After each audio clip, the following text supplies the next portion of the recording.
দেশ মুসলিম, এখানে যদি সংখ্যালঘু অন্য ধর্মের হিন্দু থাকে, বৌদ্ধ থাকে, তাদের রাইটের ব্যাপারে দেখেন ইসলাম কতটা ভয়ঙ্কর হুঁশিয়ারি দিয়েছে। আল্লাহ রাসূল সাল্লাল্লাহু আলাইহি ওয়াসাল্লাম বলেন যে কেউ যদি কোনো সংখ্যালঘুর উপর অত্যাচার করে, তার উপর জুলুম করে, সে যেটার প্রাপ্য এটা থেকে যদি কেউ বঞ্চিত করে, তাহলে কিয়ামতের ময়দানে আমি রাসূল সাল্লাল্লাহু আলাইহি ওয়াসাল্লাম তার পক্ষে, ওই মুসলিমের বিপক্ষে বাদী হয়ে আল্লাহর কোর্টে দাঁড়াবো।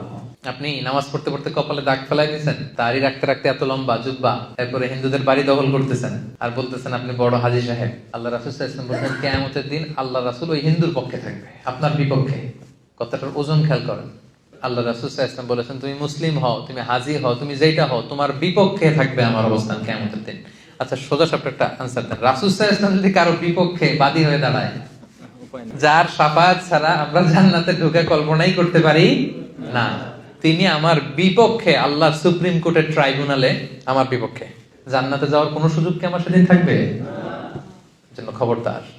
সংখ্যালঘুদের ব্যাপার দেখেন ইসলাম কত কঠিন হুঁশিয়ারি দিয়েছে। আমার হিন্দু ভাইরা, এই আলোচনা যদি কেউ আপনারা শুনেন, আপনাদের পক্ষে সে 1400 বছর আগে আপনাদের পক্ষে, আপনাদের রাইটস এর জন্য, আপনাদের অধিকারের জন্য রাসূল সাল্লাল্লাহু আলাইহি ওয়াসাল্লাম লড়াই করেছেন।